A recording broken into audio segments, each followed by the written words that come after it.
Live everywhere. Daily Co's Radio on netrootsradio.com presents David Waldman. Kagro in the Morning Show.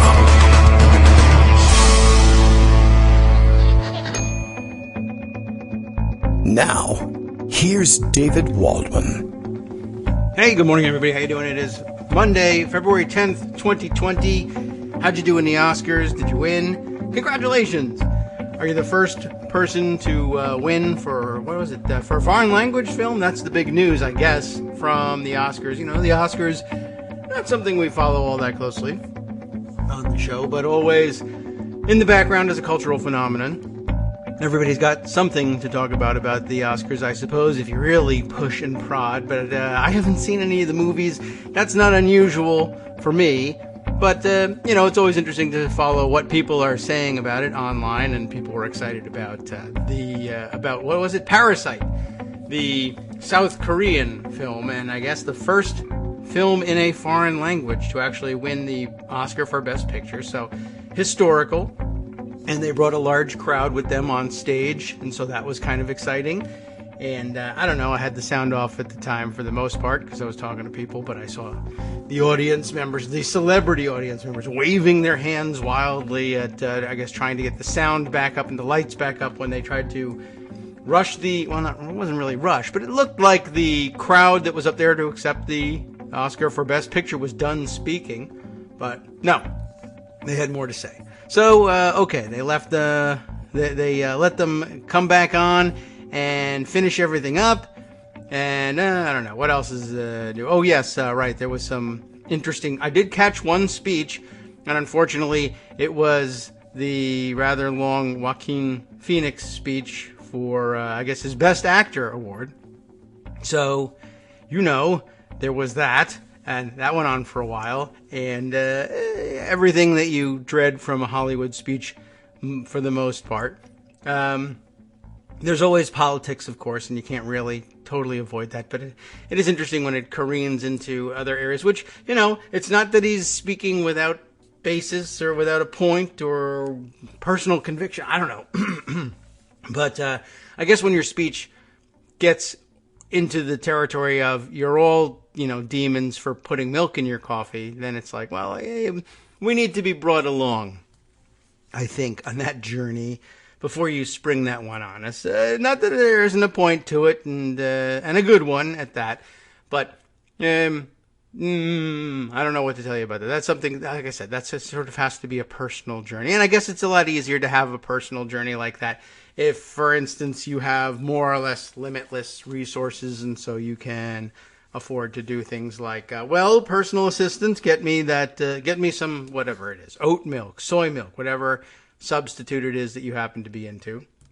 And, it's one thing to eat vegan when you have a personal chef, and another, it's a lifestyle if you are otherwise employed, of course. It's not that it's impossible for anybody. There's probably plenty of good practicing vegans listening to the show and saying it's really not all that hard. You just have to make a choice about it. That's true. But it is a lot easier if you can just say, I've made the choice. Now you do the work of making that choice happen.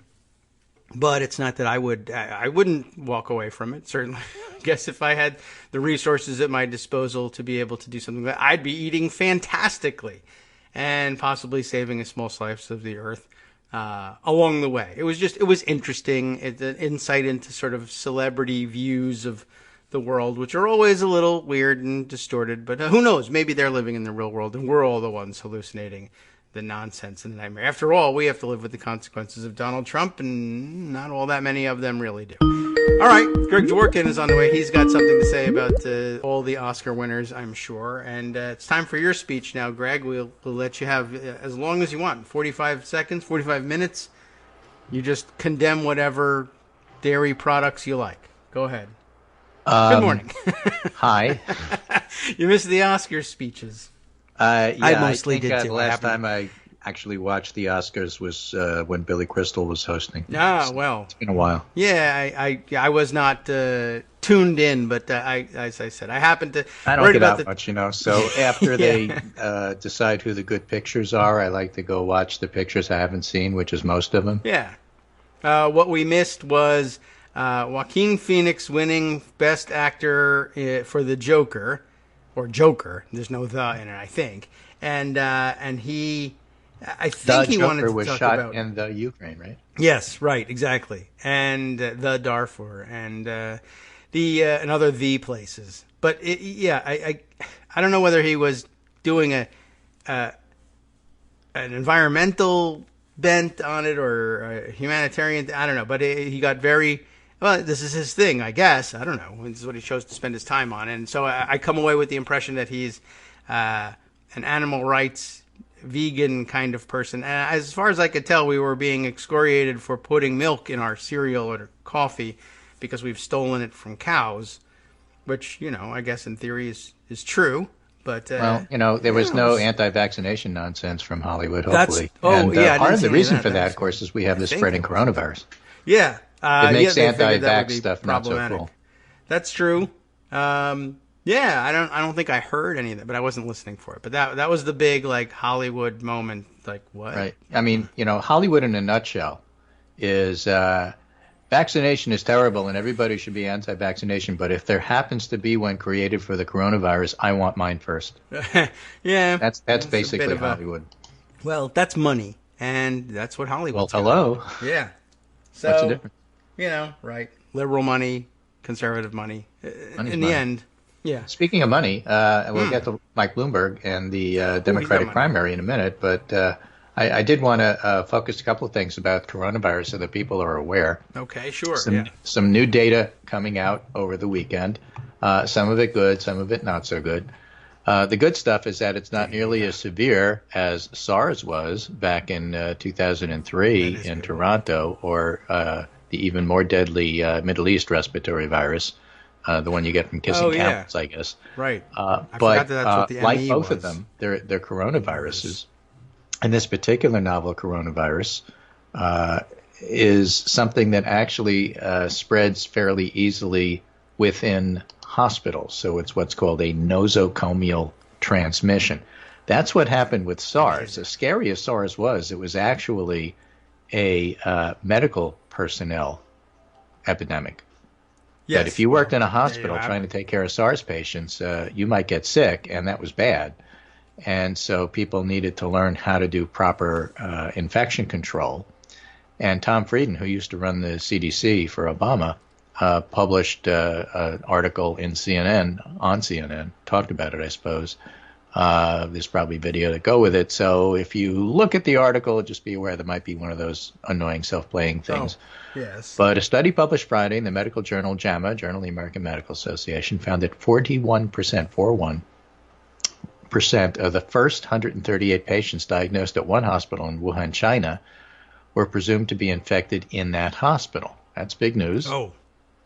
In plain English, it means that nearly half the initial infections in the hospital appears to have been spread within the hospital itself, called nosocomial transmission. What's more, most spread doesn't appear to have been the result of a so-called super spreader event. You have one person who's infected, you do a procedure on them, everybody with the procedure gets it, that's a super spreader. That didn't happen. That isn't, super spreaders are our concern, but not nearly as much as what happens here. Many healthcare workers, says the article, and many patients got infected in many parts of the hospital. And what's more, since there's broad spectrum of infection and only patients who were sick were tested, it's quite likely there's even more transmission. So like SARS and MERS and other coronavirus before it, the Wuhan coronavirus is spreading in hospitals. What's that mean? It means it's pretty infectious. We know that the R0, the infection transmission number, appears to be bouncing a bit. It seems to be more than 2. More than 1 means it's going to spread to somebody else. For every person sick, 1 person gets it. So for every person sick, 2 to 3 people get it. Not as bad as measles, but worse than seasonal flu. Healthcare workers are especially high risk, and we urgently need more information about how infectious the virus is. This tells hospitals that they have to improve their source control and personnel control and engineering control. And we're learning a lot more, but there's a lot we still need to know.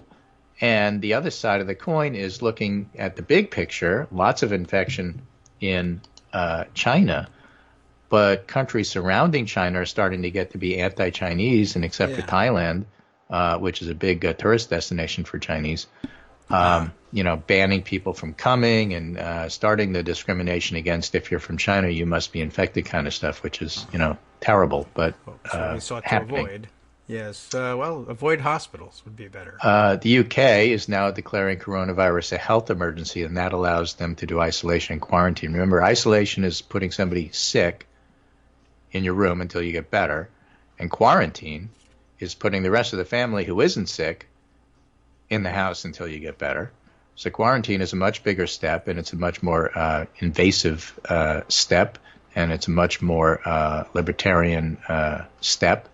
And so watch for those things, because as people start to get scared, remember Ebola, all sorts of bizarre stuff has happened. Yes. Right. And my good friend Michael Cohen, who writes for the Boston Globe, not the Michael Cohen who's in jail, when we had this Ebola discussion years ago, said something that I just loved, which I think was important, and that is that there was this doctor who had treated Ebola patients who got sick himself. Mm-hmm. He's calling right now. Who's calling me because he doesn't want me to tell this story. Right. And who, in fact, was traveling the night before. He had gone to Brooklyn to go bowling. Right. Yes. And he took the L train to get there. And so now there was this whole health scare. Oh, my gosh, you might have caught Ebola on the L train, but Michael Cohen, to put things in perspective, said, so what? That's like the fifth worst thing that could have happened to you on the L train. And so I think, New Yorkers and others need to, keep that attitude. It's not like everything is falling apart, but it's definitely something to bear watching, especially because Trump's budget, which is just out, apparently cuts funds for the CDC because, who cares about this thing that everybody seems to be afraid of? Yeah. Now budgets don't get, that's enacted. True. They're just like a political statement. They don't need Congress anymore. But maybe Democrats are going to run elected. Yeah. And by the way, CDC needs the money. Okay. Public health needs the money, so it's like crazy to ever cut public health money. It's rarely a good idea. The public, they're so into health. It generally comes back to bite you, horseflies and otherwise. Yes. Well, that's why they usually change it. It's just a bad thing. It's a good place to start out if you need to, trim your budget, whether it makes sense or not. Well, they don't have a constituency, and they're not going to complain. So true. That's why you cut it. The constituency is usually inside Congress. They just are aware of it, and there are certain advocates for it, and they end up adding a lot of it back. But there's a couple of places where you can, for the president's budget, if you need to come in at a certain number, just slash something drastically so you get to that number, knowing Congress isn't going to let it sit at that number. Usually, it's a lie heap is where it usually typically happens. Definitely for Republicans, all too often for Democrats, it's deficit peacock stuff. Start a war. Don't worry how you pay for it. And then when the bill comes due, slash everything because, look, you have to be fiscally responsible. Right. Well, yeah. So if you have to make numbers, there are certain programs that they know have patrons in Congress and never actually get cut the way you say. But if you need to find $1 billion, cut it out of one of these things. They'll yell at you, and then they'll put it back. Right. So anyway, I was taking a look at the various and sundry tracking polls today. All right.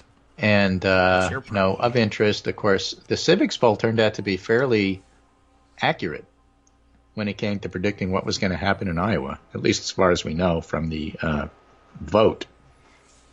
Not the delegates, which everybody screwed up. Does not the state delegate equivalents, which everybody has screwed up. But in terms of who got what percentage of voting, the civics panel turned out to be pretty accurate. And the other panel votes also turned out to be pretty accurate. So when you have this outlier Gallup poll that says Trump is wildly popular, but the panel voting, the trackers and others who use that to really track what's happening, don't really show any change. In fact, if anything, Trump is becoming a little bit less popular. So the two I offer this morning, first of all, is the civics poll. I made a picture of it and sent it to you so that you have it there. And looking at Donald Trump's job approval, he is at 43, which is actually slightly low for him on that poll, and 54 disapprove. So that's an 11-point spread. And that's actually grown since the Senate impeachment trial. So if you're looking for a if you're looking for a Trump bounce, you're not going to find it here. The other poll, which is a daily tracker, they're having a little bit of trouble with their DataViz stuff because the approve or disapprove of the job Donald Trump is doing is completely blank today, which I think is fair. But they do have a presidential election were held today. Who would you vote for? And there's a slight increase for the Democrat. It's 51% for the Democrat and 40. That's an 11-point spread for the Republican, and 9% other. So that's the Jill Stein vote. And, it's not that great, but I would like to see it too. Just that's not going to happen. Yeah. And do you think the country is headed in the right direction or the wrong direction? That's wrong direction at 56 and right direction at 34. There's been some slight 1 or 2 point moves in the direction of things are better, and now it's in the direction of things are worse. So that one bounces around a little bit too. But I'm just saying there's no overall, oh my gosh, he's just invulnerable now, according to everybody who watched the impeachment trial and talked to each other in Washington but never got out of the city. Yes. All right. So, when the pundits all start to talk to each other and start cat herding, I just tend to ignore them. All right. And there's reason to, because I don't think they actually know what they're talking about. Yes. And no one wants to herd cats. No one wants to herd cats. They're not cat herders. They're cat herders. And herding cats, as you know, is quite difficult. Well, right. Yeah. Don't even let even worse with Phoenix know kittens, about it. That's for sure. Because they tend to wander. So, don't believe all the doom and gloom about it. It was a bad week for us last week, without question. But the numbers actually don't look all that bad. And the problem for the Democrats, of course, is that we're going to look in disarray, because we are in disarray, because it's the middle of primary season, and it's not really clear what's happening. What happened in Iowa last week, nobody knows. It was a complete cluster something. And, everybody's blaming everybody else. Tom Perez, head of the DNC, is blaming Iowa. Iowa's blaming the Nationals. We only did this because you told us to, and now that we did it, you don't have our back. Well, we don't have your back because you completely screwed up, and nobody knows who won, and you look completely incompetent, and it looks like the whole thing was rigged. Well, but that's because you told us to do it. Well, a lot of it is because it's a caucus, and a lot of it is because the close scrutiny is actually showing all the problems caucuses always have. Yeah, nobody paid attention to. Right. You know why you're getting all that scrutiny? Because you go first. Because you go first, like and you have a caucus. If you didn't go first and you didn't have a caucus, nobody would be paying attention to this. That's really true. Honestly, I'm not even certain it's the caucus thing. I mean, Nevada it's definitely a caucus, because when you look at the cards that people handed in with all the scratching and changing, and I wrote in crayon on the top, don't believe that, don't believe this. And then it's all added up by people who, frankly, were not professionally trained. They're great volunteers. And again, the losers here were the wonderful people who participated. But the people who organized it, I have nothing good to say about. Some of them were nice too, but somebody They're lovely did do people, some bad but things. they didn't know how to add. Yeah, well, that's true. And when you go back and you look at it, the reason and Bernie is challenging this and wanting it recanvassed, because when you add it up, it doesn't make sense. But you said these were tied, but this guy got 3 more delegates and he was voted. How does that happen? And so, the problem is the process, not the people. Yes, that is true. Although, honestly, I mean, the problems are slightly different. We do this all the time in the hospital. If something goes wrong, you don't point your finger and say, you screwed up. It's what process was it that allowed the screw up to happen? How come it wasn't double checked by 2 people? How come it wasn't a process that everybody understood? That is the problem. And that's why quality control doesn't mean rigging. It means looking at it to see what went wrong so you could fix it. I got a fix for it. Get rid of it. That's true. Although I will point out that you can and do have this problem in primaries with some frequency. But whole different picture. First of all, there's professional people that run it. And with the primaries, it's highly unlikely that one guy making an error on a single piece of paper is going to screw everything up to the point where you don't know who won. Yes. Well, Even sometimes. one precinct, even, one voting machine that goes sour, these things can happen. Yeah. If there's a paper trail, you figure it out. This is different. It's really hard to go back It's and say, okay, unless you're going to redo it, the fact that we told you that your group of 14% there wasn't viable because you need 15, but we added wrong and got it wrong, and then you all went home. How do you go back the and viability recount that? thing is that is a problem you don't ordinarily find in a, You don't in see a that in primary. primaries. That's true. So that's a complication that's really, I mean, you would think it's not a complication. Just count and then use a calculator. But people use calculators wrong or miscount, or somebody went to the bathroom, or I don't know, they filled out their card wrong. There's a lot that can go Or wrong. the instructions were wrong, or a whole bunch of stuff right. was wrong. The amazing thing is that, somewhere along the line, somebody thought, well, the foolproof way of counting these votes, instead of these dimpled chads, is that a vote? Did the person mark the wrong box? Can you count an X instead of a fill in the oval? Is just stand there and we'll count you, and everyone can see that there are 10 of you. Well, somebody went for a sandwich. I thought it was 9. So it didn't work, and then what happened is that the whole party looks to be in disarray because you didn't have a winner and you couldn't even count properly. Okay. And then you go on to New Hampshire, and New Hampshire will settle all of this, except here we are. So what happened?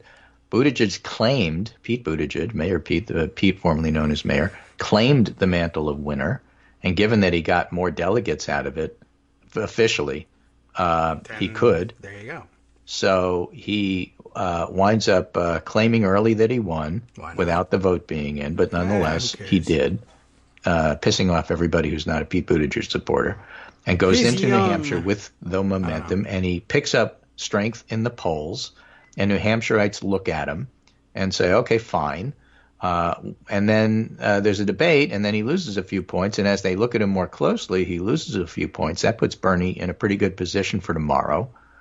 But people have a lot of doubts about Bernie and whether or not, in fact, if he wins, the Democrats can win the whole enchilada, the big dance. And so they're looking at other people, and Klobuchar's getting a chance, and Warren's getting another relook. Biden doesn't look strong based on the debate and telling New Hampshire, I'm going to lose. So you're not going to vote for somebody who's already telling you you're going to lose. And then Nevada comes around a week later, and that's a Saturday caucus, I believe. And Culinary Union is very unhappy with Sanders and Warren because they're screwing with their health care. And by the way, that's a problem for the party writ large when you come to November. And then South Carolina comes, and obviously the different electorate there gets to have their own say about what's going on. But as far as New Hampshire, which is what we're focusing on, the tracking polls, such as they are, which aren't very good, show Bernie in the lead, which is probably true. They tend to underestimate his strength there, which is also probably true. And when you read the articles, like in the Boston Globe, the one I have here, New Hampshire voters agonize over which Democratic candidate to support. They desperately want to beat Donald Trump, and they're trying to figure out what the electability thing is. Biden doesn't have that anymore. And so that's why they're taking such a close look at Mayor Pete, but that doesn't mean they'll settle on him. And they're going to give Bernie a very hard look there. But as people on the campaign trail there are saying, and it's worth listening to, Bernie's people are committed, but there are also a lot of them telling the reporters, I'm not voting for anybody else if he doesn't win, which is really scary. And the non-Bernie people are completely and totally, it's not a Stop Bernie movement. They just haven't settled on who they want, which, of course, leads to a large opening for Mike Bloomberg. Because he could say, look, I skipped the first two non-representative states, and let's see what happens when we get to Super Tuesday, which is a week after Nevada, which is a week after New Hampshire. So by the first week of March, I think we'll have a much more settled idea of what's happening, and not until then. So it's going to be a mess, and we're going to look in disarray because we are. And there's times that I like primary season, but that's usually not during primary season. Oh, I see. Well, during primary season, it's like, this is not fun. This is like bad. I agree. I hate it myself, but necessary. But it is necessary, right? And you have to do it. And people have to vote, and the voters will decide, not us, not the pundits, not anybody else, not the polls. I am willing. And what they're telling us is that New Hampshire people, half of them haven't decided who to vote for yet. And it's Monday. And if you're in Dixville Notch, it's just hours till you have to do it. Yeah, so you got to make up your mind and do whatever you got to do. So that's the story. Yes.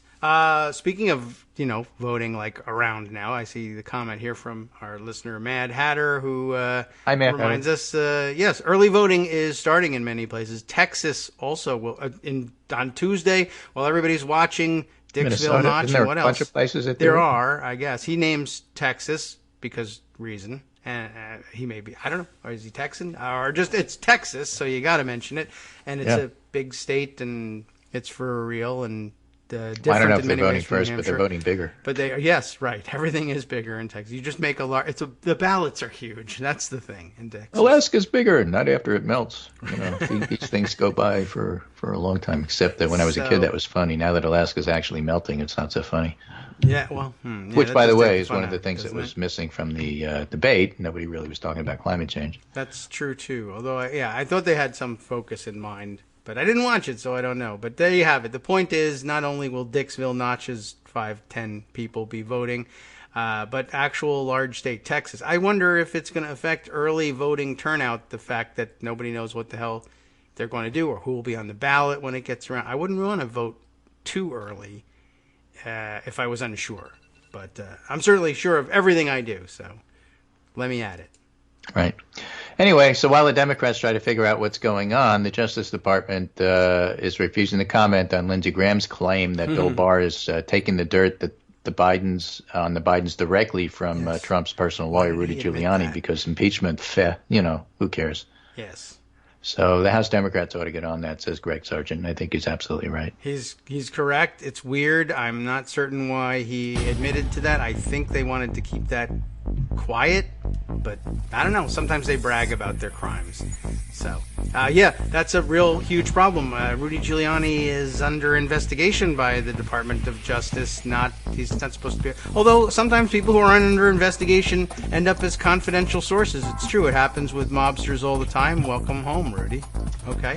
We'll be back in 2 minutes to discuss that. Mad Hatter tells me he's in Texas. That's the reason for those of you who can't wait. We'll be right back. Hi, it's me, David Waldman, your host for Kagro in the Morning, and I've learned that I either need to update these announcements more often or stop saying that the announcements are brand new. What's not new is that this message, too, is a call for your support in keeping the Kagro in the Morning show on the air. My thanks go out to all of you who do support the show through your donations. The stats say that Kagro in the Morning fans download our program about 2,000 times each weekday, but our donors make up only about 8% of our daily listeners. Patreon.com, Patreon.com, makes it simple to make easy, secure, recurring monthly contributions to support our show. Patreon.com/KagroX gets you straight to our donation page. If we're helping keep you sane during the Trump era, consider what that's worth. $1 a day? 50 cents? One thin dime? We do about 20 shows a month, so pick a number, do the math, and head to Patreon.com/KagroX to let us know. Thanks again, everyone, for all your support.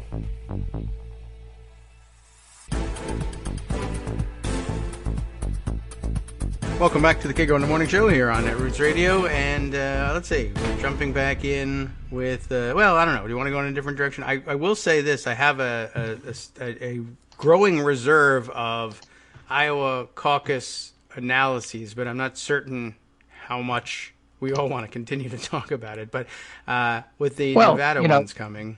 Why don't we wait for New Hampshire? All right, and talk about it on Wednesday and look back. Given that what happened in New Hampshire, did anything that happened in Iowa help us to guess what was going to happen? Let's do it that way. All right. That's the only way I find it interesting. Otherwise, it's done. Well, that's what they're supposed to do. I thought, just that you couldn't really read the entrails until after it happened. Mm-hmm. It's going to predict what happens, and now that I know what happens, how did it predict that? Well, you go back and you look here, and a really smart guy would have said this. Did anybody actually say that? Oh, there's that smart guy. What else is that smart guy saying? That's how it can be useful. All right. Well, we can't get rid of it this year. Right. So let's see, what else? One thing that was kind of interesting from Iowa, this is Washington Post. Sanders and Buttigieg aren't competing for the same voters Tuesday, but they're competing, and fiercely. Okay, that they are. Mm-hmm. But they're not trying to win over the same pool of New Hampshire voters. And many here are undecided, says this piece. According to strategists in both campaigns, each is trying to energize his own supporters by vowing to block the other from winning the Democratic nomination. Sanders, of course, portraying Buttigieg as a captive to the billionaire donors, and the more centrist Buttigieg railing against Sanders as my way or the highway, with Buttigieg throwing in as he says that I take money from millionaires. Well, I'll be happy to take Bernie's donation. So it's personal. And it's going to get nasty in the next day, and then we have the New Hampshire primary when we sorted out. Again, I still think Bernie had the edge there. But the idea that, just like with Warren, they're not competing for the same people, I think is important. Now, you can look at that writ large and say, look, the whole idea about how you win in November is you mobilize your own group to come more than they're mobilizing theirs. You're not trying to win over voters. And this is a small-scale version of the same thing. You know, you're trying to mobilize those people that you have identified as yours. That's what you do in a primary. And the question is, well, which pool is bigger? And then you have the vote, and then you find out, unless it's a caucus, in which case it's muddled. But in a primary, that's what's supposed to happen. So we'll see not only who wins, but which voting pool did they pull from. For example, looking at Iowa and how they voted, there were slightly more people who voted in the Iowa caucus than in 2016, way less than voted for Obama, 170 versus 240. So there wasn't a huge influx of new voters. In fact, this year the Iowa caucus didn't have nearly as many new voters as we're used to.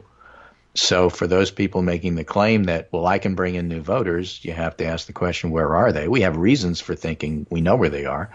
If the caucus thing got so complicated that nobody knew what was going on, and without a front runner, if you're undecided, maybe you don't want to just spend 3 hours having your neighbors harangue you so that you can explain why you're undecided. Maybe primaries are better for that. So that's why New Hampshire is getting the renewed focus, and also because it's next and it's on the horizon. It's tomorrow. But who are your voters? And did you bring them? And are you bringing new ones? And I think if you're bringing new ones, that's great, but prove you can. Because if that's your strength, and just like Joe Biden used to say, I'm the most electable. Well, the numbers aren't showing that anymore. Bernie says, I can bring in new voters. Well, where are they? They're over there. So in the area of Decree. I mean, are they coming in and voting for you? Show it. Tomorrow's a good chance for him to show it. He didn't show it in Iowa. We will schedule it for tomorrow and see what happens. And for every other candidate, if your theory of the case is such, show it, prove it. Yes. And so, it's not just on Bernie to do it; it's on everybody to do it. Well, yes. But are you? Can you look at the numbers and say, Elizabeth Warren is making a specific play to have disaffected women? Yeah. Are they going to turn out? Are they going to vote for her? Are they going to push her past Joe Biden? They may well. What about Amy Klobuchar? She's making a play for that moderate voter that's sick of everybody else. Do they exist? Are they there? Are they going to show up? Are they going to push her ahead of Biden? I mean, these are questions for everybody. So let's see. All right. That's why Wednesday it'll be a lot more interesting than speculating what might happen when we don't know. Let's see what did happen and then see if we can pull it apart. Yeah. Let's ask 6 or 7 people in the Northeast what they think. Right, and it's not just sheer speculation. I didn't give you, it's in the pundit roundup, but I'll give it to you now.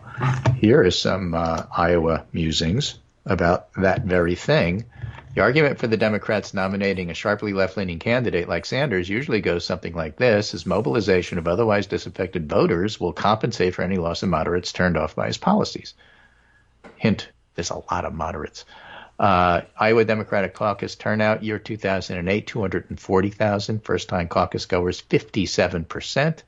2016, 171 with 44%. And in 2020, 176 with 37%. What? Okay. So that's the story. So, all right. Well, I guess, yeah. We want that we're in the new voters, in up other there. words. I guess the Iowa caucus, the first test of this theory, doesn't bear it out. Turnout in Iowa is basically flat. The entrance poll found a big dip in first-time voters, so those are supposed to be galvanizing voters. The other thing, left-leaning candidates weren't particularly appealing to the 1 in 10 caucus participants who supported neither Clinton nor Sanders in 2016. If you look at this group, in other words, if you're looking at people who showed up in 2020 and asked them, who did you support in 2016, the moderates were the biggest group. Okay. But they were split among, various candidates. So Patrick Egan says in New Hampshire will be the next test that the left candidate mobilizes new voters hypothesis, because you should see it in New Hampshire because it's an open primary, meaning that independents can vote, Republicans can't, but Indies can. And, there's nobody in the Republican Party except Trump running. So that one's not interesting. So all the action is in the Democratic side. So you have everything you need to make it an enormous turnout if you're really bringing in new voters. Let's see if they do. Okay. Now, again, tomorrow's the day. Tomorrow's the day. In New Hampshire. In New Hampshire. So that's what I'm saying. There's nobody. The reason there isn't such a big turnout is they're all busy working in the state legislature. Right. The other thing, well, they all work there. Like everybody in New Hampshire is in part of the state legislature there. So because the state legislature has what, 35,000 people? Something like that. They ought to have a polling station right there. Right. Julian Womble has a really, really interesting assistant professor, political scientist. Has and a proud Slytherin, he says in his bio. Harry Potter fanatic. I guess so. Julian Womble, a political scientist of color. W-A-M-B-L-E. Okay. Talks about topics that too often don't get talked about. He says black voters were a big topic in last night's Democratic debate, with candidates going back and forth about them because everybody was making a play for, like, I'm the one that everybody should vote for. But there are still questions about one some black voters are looking for. Yes. Okay. Maybe that was the call with the answers in it. No, that was another call. All right. So, but yes. What does it mean for those who will win their support? So let's look. Julian, enough. Just text me. Okay. So let's go on a thread. This time last year, we had two black candidates running for president, and some of us thought one of these would be the black voters' choice. But back then, I had another thread about the complexities of black voters' black candidate selection. Yeah. What hasn't changed in a year? Black voter candidate selection is still complex and nuanced. What has changed? All the front runners are white. Yeah. So where does that leave us? Well, most of our assumptions about black voter candidate selection are thrown out, and some of us find ourselves asking, who will they choose? They're all Democrats. What does it mean? What's going to happen in South Carolina?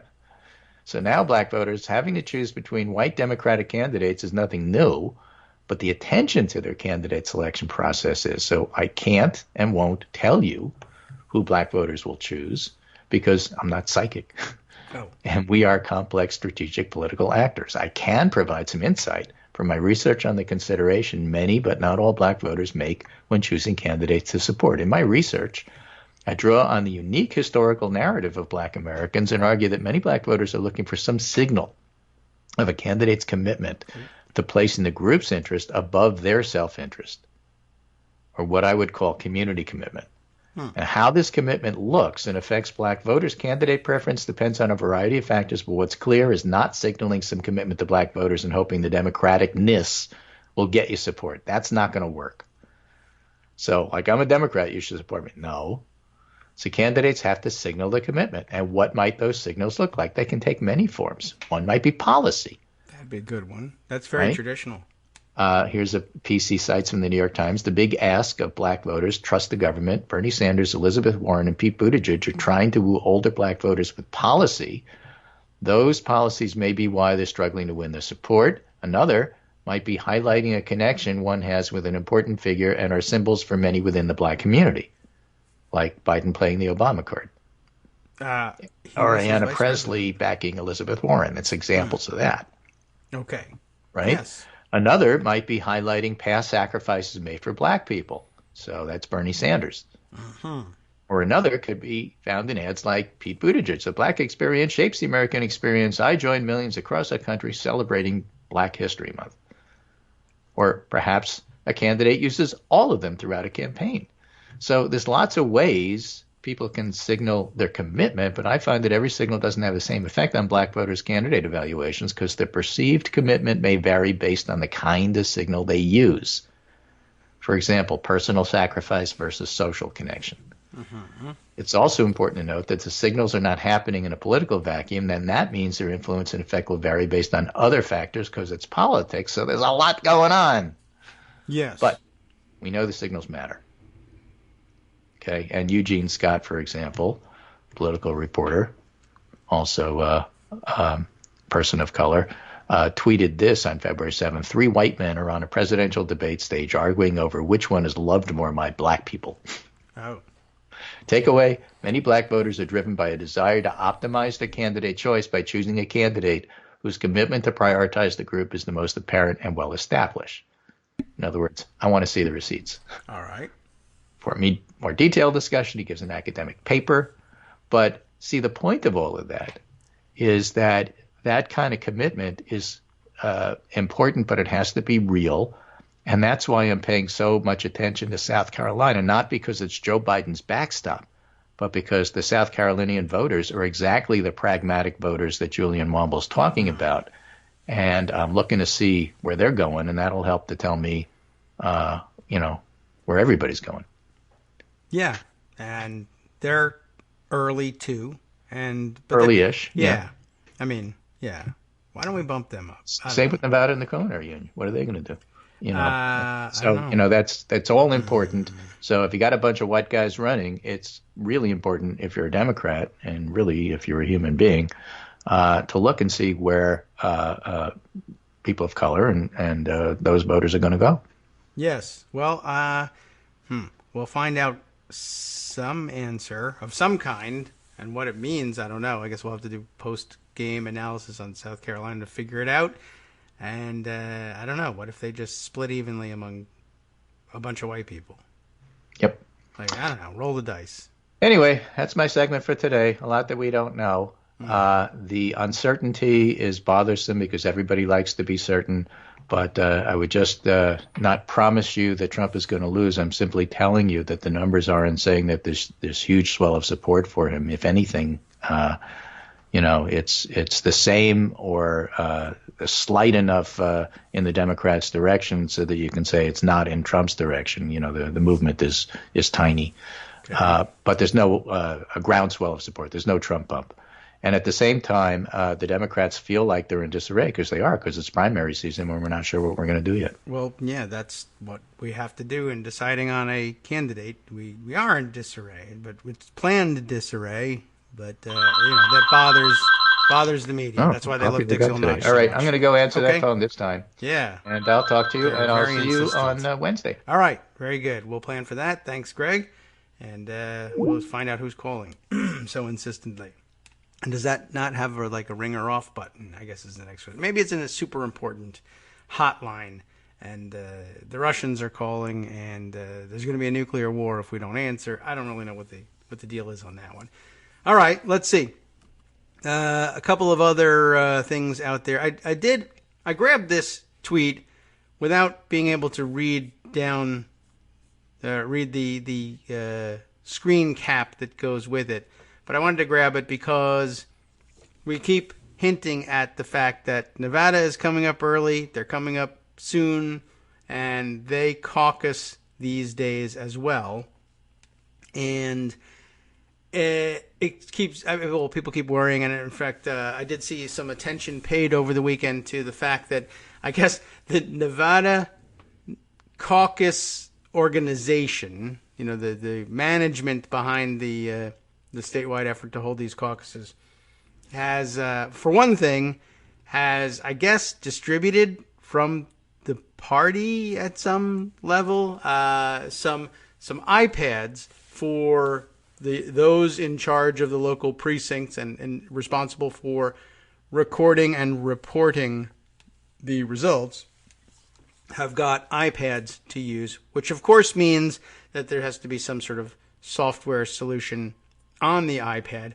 And so sensitive are they over the Iowa problems, whether or not you want to label it a disaster, that, of course, if you want some specialized functionality on something like an iPad, you're essentially going to want to, have people download and use an app, but they're essentially afraid to say that they're using an app for their collection and reporting of results. They are insisting, well, no, it's not an app. Don't worry, it's not one of those bad apps. It's a tool that you're going to use on your iPad, but it's not an app. We're just going to call it something else. And of course, it has to be an app. I don't know whether it was developed by the same people. There's lots of interesting stories about the people and the reasons why they became the people who developed the app that was used in Iowa. There's all sorts of questions about why would there even be an app? What's wrong with pencils and paper and calculators and telephones? And there's nothing wrong with it, and people resorted to those items. But it's, they all create mistakes.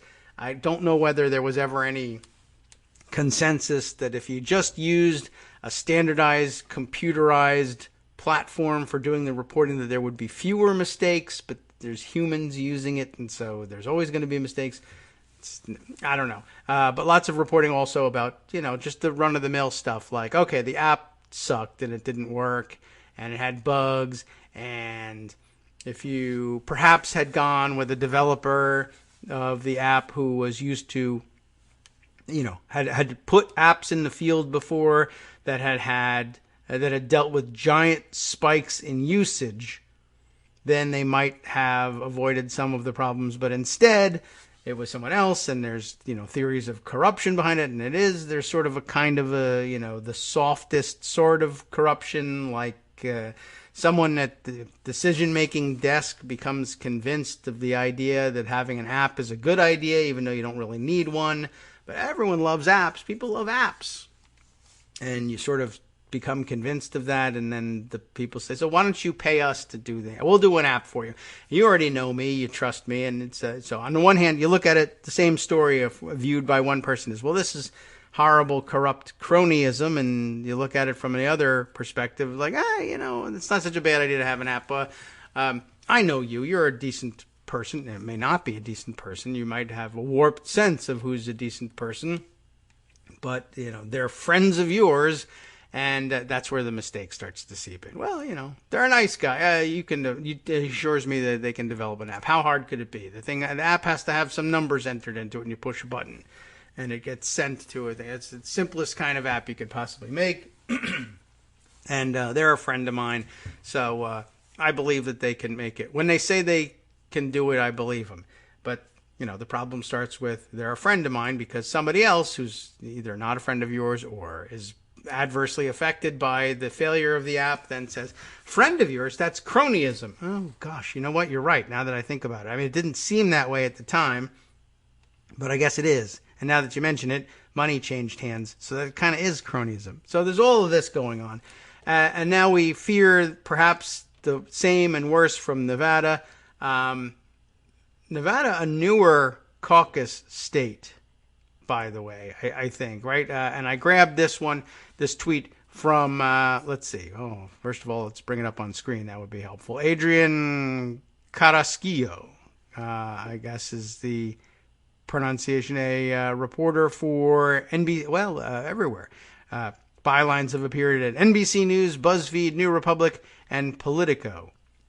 Where does he work? I don't know. Like currently, I couldn't tell you. Maybe that's just not the way things work anymore. I noticed that more and more, where they say, well, the bylines have been at these places. And the old way of thinking of things, well, which one of those do you work for? The new way, the gig economy way of thinking of things is this one. So where did he report this? I don't know. Oh, BuzzFeed News. All right, there you go. Although I'm not certain that it is. Is it his reporting? It is. Okay, so that solves the mystery there. Adrian Carrasquillo. It's C-A-R-R-A. Does anybody need the spelling? Here's why you need the spelling. If you want to follow Adrian, he works on Twitter under his surname alone, which is Carrasquillo.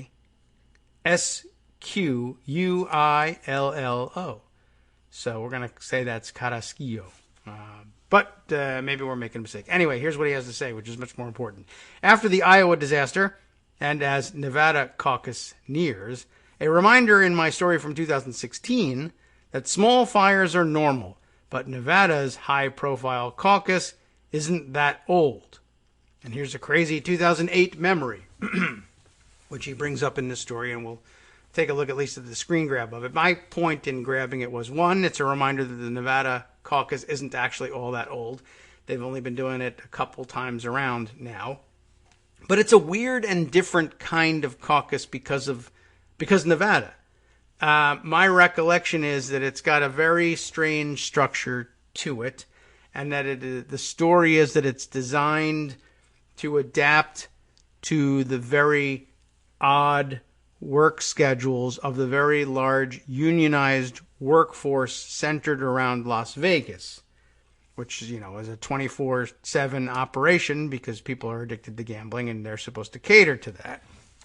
And it makes it difficult to vote during normal hours, but the unions are awfully strong there, and they are able to advocate, at least among the Democratic Party, advocate for accommodations so that they can get their workers out. And, they get those accommodations because they're fantastic at producing bodies for those caucuses because they run a tight ship in those unions.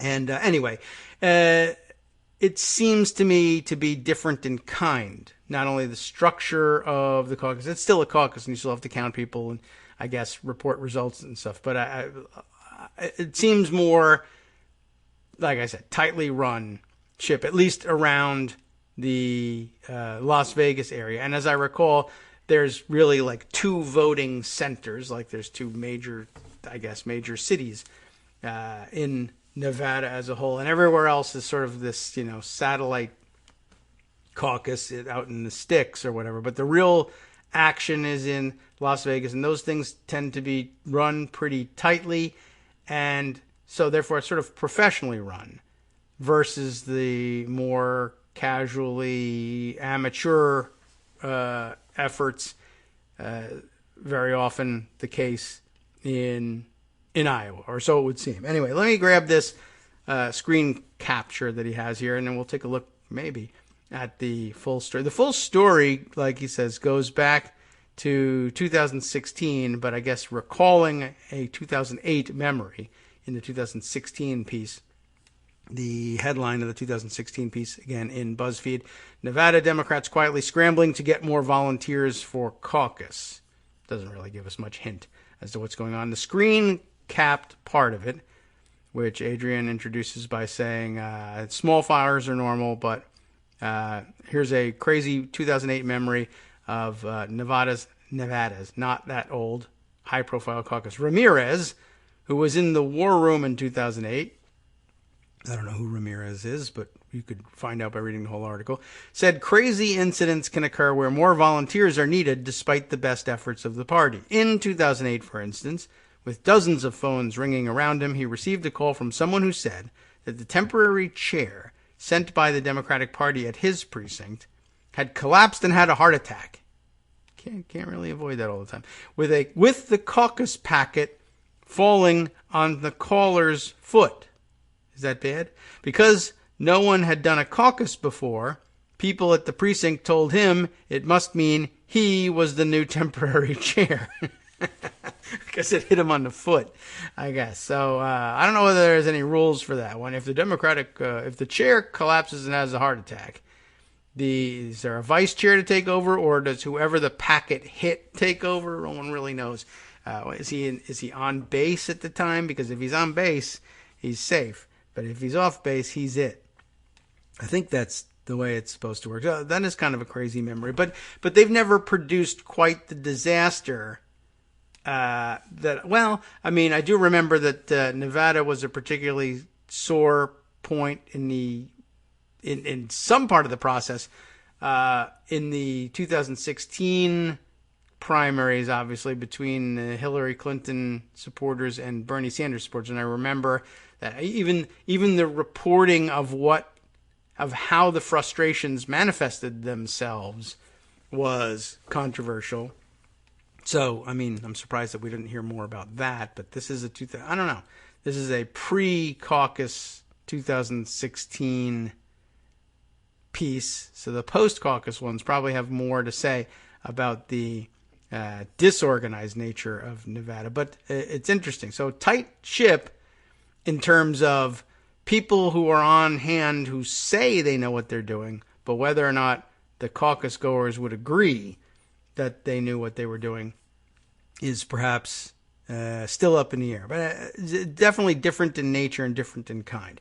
All right, since we're still on the subject and coming up on break, I can tell you anyway that I have got one or two more things perhaps that we could share looking back at the Iowa caucuses, and that might still be of some value. I have among them something from Bleeding Heartland, which is usually pretty good insight, and I've got something from the personal blog of a participant in the caucuses, although an out-of-state participant, someone who came in and did canvassing for one of the candidates and stayed on at the caucuses to help out as a volunteer, a non-voting volunteer, which was pretty interesting. And basically, this story tracks with most of the others, that there are weird anomalies of math that require weird rounding. But the statewide roundup, I mean, I guess if you were trying to figure out on a slightly larger scale than the precinct level how rounding errors tend to screw things up. At this particular precinct, they were talking about Bernie Sanders with 93 supporters, Warren with 88, Buttigieg with 66. And then the final results, Bernie got 3 delegates, Warren got 2, Buttigieg got 2. Again, 93 to 88 to 66 comes out, mathematically, 3 to 2 to 2. And it struck everybody as weird, but, okay, fine. Math isn't exact, but does that really make a difference? And the answer is, as you move up, yeah, it absolutely does. The Iowa caucuses in the 1,678 precincts, 87 satellite caucuses, every one of them gets rounded up, and they get rounded up again at the county level, and there's more detail about that, and it just gets worse and worse the higher up you go. But that's the system you got, and I'm not certain a primary totally avoids that.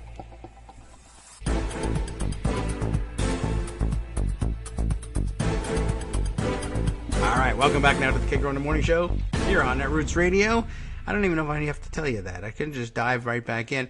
I'm awaiting word still from the listener who pointed me toward the blog about how we ought to identify everybody involved.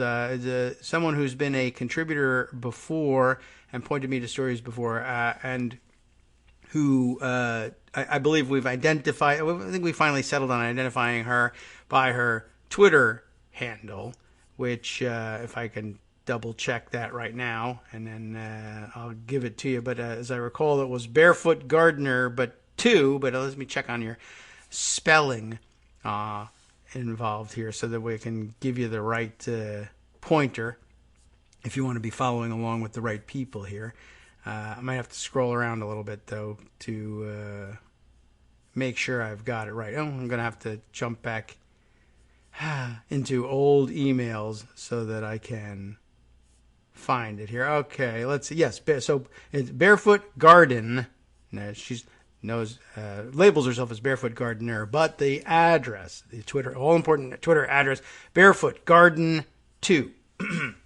So if you'd like to follow along, and perhaps you can discover all the connections as part of the publicly revealed timeline for our Barefoot Gardener friend, and then all of the reveals will be up to her. But in the interim, I'll let you know where I found this blog post. Well, I didn't find it. Where I was pointed to in order to get to Insider View Iowa Caucus at the Adventures in Science blog by, let's see. Do I want to?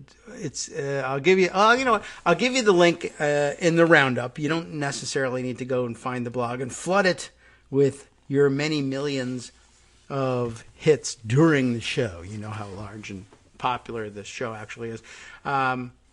But I'll give you the link and you can read the whole thing. And like I said, I thought the retelling of it was very interesting and very detailed. Not a long read, so an easy read and an easy explanation. If for some reason at some point I lost you somewhere along the lines about how I interpret the caucuses as working.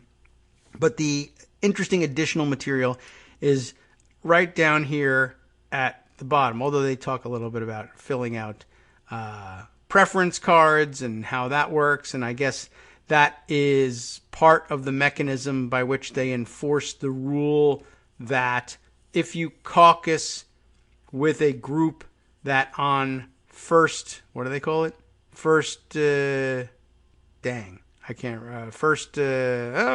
I can't remember what they call the first round, or maybe they just call it the first round. But anyway, first alignment. If after the first alignment your group is viable, then everybody who has joined that group is then locked in. So that during the second alignment period, that's it. You don't get to move. You can try to recruit new people. And I guess at that point, people can actually leave physically. But their card stands in for them. There's that important piece of information. And anyway, so how do you enforce something like that? Like, say they tell you that the rule is that if you stood for Elizabeth Warren during the first alignment and she's viable, was she? I don't know. I'll have to read the report. But anyway, if that were the case, yes. Apparently she is. But if that were the case and you decided afterwards, well, for whatever reason, I either changed my mind or I see that there's another candidate that I like, that I wish was viable. I wouldn't cast my vote for them necessarily, but I want them to be around on the ballot or whatever, or to get some delegates. You can't, sneak over and join them. That's the rule. Now, it may be the case that people did that, and so they thought, all right, we've got to come up with a new rule, or maybe it's not all that new. We're going to have everybody sign a card, and you hand it in, and then at that point, you can figure it out between the math and the cards that have people's names on them. Hey, you were supposed to stay with Warren. You got to go back there. Maybe they don't even count the people on the second time. They count the cards plus whoever's new. I don't know.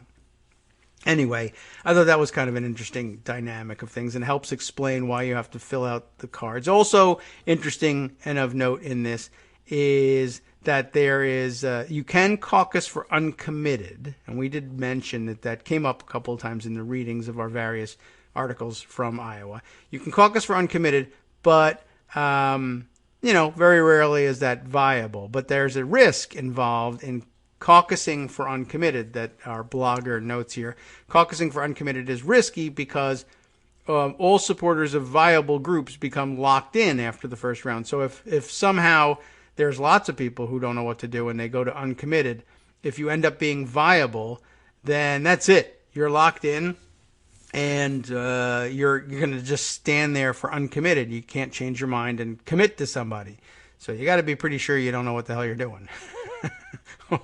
Or know very well exactly what you're doing and think I can actually make it into the convention as uncommitted. And that makes me, I don't know, something of a super delegate if you think you can go all the way to the national convention with it. But anyway, that's an interesting side note. Probably doesn't come into play all that much.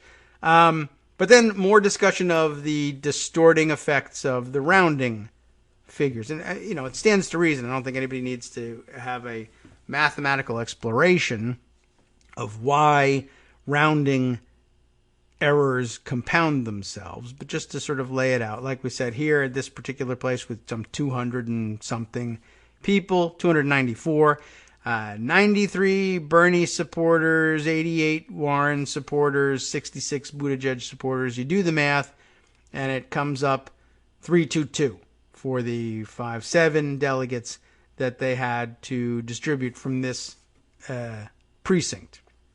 So, as she says here, okay, fine. The math isn't exact. Does it really make a difference? The answer, I regret to inform you, is absolutely yes.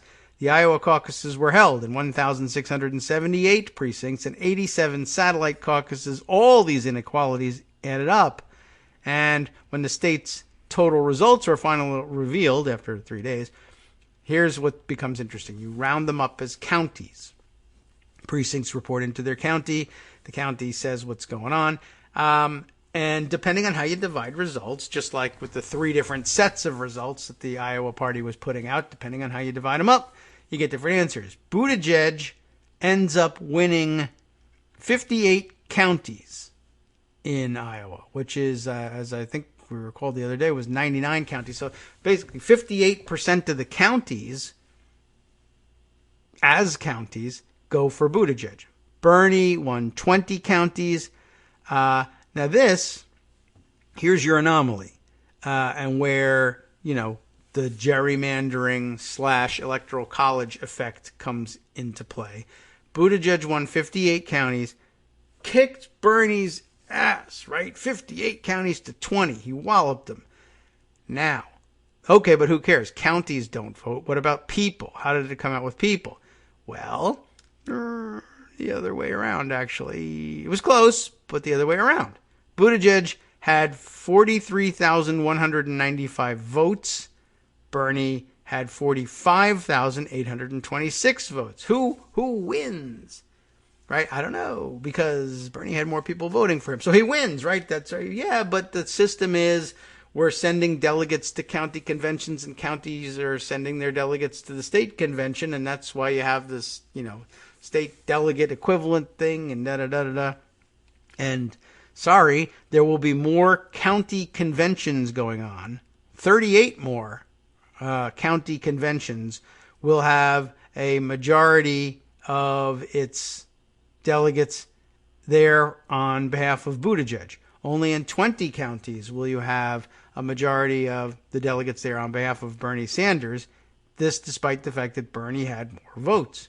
It's just annoying and bad for the way we think about things. What's more, it says some delegates were awarded based on, you'll recall, coin flips. That didn't happen at this particular caucus site, but some of the people who are there are going to be there by virtue of a coin toss and not a majority voice at their caucus site. And what about Warren? Well, how about this? Warren got 34,771 votes, third place. But again, the vote total, Bernie Sanders, 45,826. Buttigieg, 43,195. Warren, 34,771. By county, how does this break down? 58 Buttigieg, 20 Bernie, 1 for Warren. There's going to be one county out of the 99 in Iowa where a majority of their delegates, I guess, are there on behalf of Elizabeth Warren. This despite, a fairly significant third place. It's just a weird system. Now, again, that doesn't necessarily mean that primaries avoid it. Some states have some weird systems where you hold a statewide primary, yes, but, what becomes of it, we don't know. Sometimes, of course, they're beauty contest primaries. Remember hearing that term a lot, where they don't really mean all that much, but they help shape, I guess, the views of delegates who are instead end up getting selected anyway to go on to county meetings / caucuses and statewide meetings / caucuses, and then cast their votes for who to send as delegates to the national convention. And the beauty contest primary is supposed to inform you, well, if I'm having trouble deciding, which person to send, well, then I guess we probably ought to vote for the person who pledges to represent the person who won the beauty contest non-binding primary, but who knows what we're going to do. There's all sorts of distortions in lots of states, not just in Iowa, not just in caucus states. And of course, sometimes the distortion just comes in a different form. Like, like we said, trying to figure out, well, not so much, what does the math say? Or should we toss a coin? But instead, is this a vote? Is this a vote for this person or that person? Do we throw out this ballot? Distortion comes in different forms. There's no perfect system. The other piece on Iowa that would be a little more together in the way that it's presented, but that's my fault in part, not the fault of our blogger, who happens to have given a very good account, but rather my decision to skip around in her writing and present my own disjointed view of what it says. However, we do know this. We've had a great track record from Bleeding Heartland with Laura Bellin and her commentary on Iowa politics for a long time. And so I will give her the courtesy of reading her doubtless more organized sounding written piece. Whereas if I had read the blogger's written piece, it might have been more together. But I've made that mistake, and it's time to move past it. What began as an embarrassing delay in reporting the Iowa caucus results has become a much bigger scandal for the Iowa Democratic Party. Relying on misguided legal advice, party leaders are refusing, this is the new hotness in Iowa controversy, I hadn't gotten to this yet. Party leaders are refusing to correct demonstrable errors in how county delegates were assigned in dozens of precincts. Right? So, for all the leeway we gave the craziness because math is math, sometimes the math was just done wrong, or sometimes the wrong input into the mathematical functions was entered. And when you see that, you're supposed, ordinarily you would think, well, they're supposed to correct all this meticulous record keeping, all of the writing down of 3 sets of results. I had assumed was about making sure that as much of whatever distortion is built into the system is at least mathematical. You can justify. You say, it seems dumb, but that's the system. That's the data. We put it into the calculators, and that's that. Sorry. But if you compound that with, well, we also put the wrong numbers in, but at some point, this could be the excuse. We got to draw a line somewhere. At some point, the numbers are the numbers, and it's better to just go forward with the distortion that we have, knowing no system is perfect. But I don't know. It does seem kind of weird. And the people who know what they're talking about and are really analyzing it on a granular level are saying, there's really just no reason to not go back and correct things. Well, it'll upset the apple cart. The narratives are being said. Well, screw that. They're not that old, and who cares about the narratives? To a certain extent, who cares about the narratives out of the Iowa caucus? I know that's dismissive of everything, but you should at least let the numbers be right. I don't know. So let's read on. I'm ruining it by commenting before I get through this. Relying on misguided legal advice, party leaders are refusing to correct demonstrable errors in how county delegates were assigned in dozens of precincts. Instead, they are taking the untenable position that incorrect math or other mistakes made by volunteer precinct chairs must not be changed to ensure the integrity of the process. It's a line drawing exercise, but integrity would be the wrong word for it. So the section here, strike 1, no results on caucus night or the morning after. With many Democrats around the country questioning a calendar that starts the nominating process in 2 overwhelmingly white states, and by the way, also questioning the fact that we were just reading the tweet thread that Greg was reading us before about how this time last year there were more candidates of color, and then you realize, oh my God, last year. This has been going on for too long. But okay. The other controversy, beginning the nominating process in 2 overwhelmingly white states. Iowa Democratic Party State Chair Troy Price and his team were under pressure to show the world that Iowans deserve our first-in-the-nation status. The caucuses benefit the party and its candidates at all levels. Presidential candidates headline fundraisers and other local events. Their campaigns buy voter files and tickets to major party functions. Staff sometimes help get out the vote for Iowans seeking local or state offices. Others have covered in detail the ill-fated app, which was supposed to help precinct chairs submit their numbers to the IDP quickly on February 3rd. Party leaders should not have been secretive about the app's creator, and they should have selected a vendor who had been paid by they should never have selected a vendor who had been paid by presidential campaigns. Compounding the problem, the app was rudimentary and not tested adequately before caucus night. That's really the largest problem. But certainly there's all sorts of perceptual problems along the way, which are outlined here and linked, by the way, in case you want to check them all out. After the app malfunctioned, most precinct chairs resorted to the old school method of calling in their results. That should have been a suitable workaround, but phone lines were overwhelmed, in part, as we mentioned briefly on Friday, by Donald Trump supporters trying to interfere with the process. And by the way, there's another phone jamming scandal out there developing as well, tied to the Trump people, but we'll see if we can get to that later. A delay in getting results out wasn't the end of the world, though. Speaking to journalists by phone around 1 a.m. on caucus night, Price insisted the integrity of our process and the results have and always will be our top priority. Right, but so what happened, right? He downplayed the reporting issue, saying the problems are exactly why we have a paper trail and systems in place to uphold the integrity of our process. We are validating every piece of data we have against our paper trail.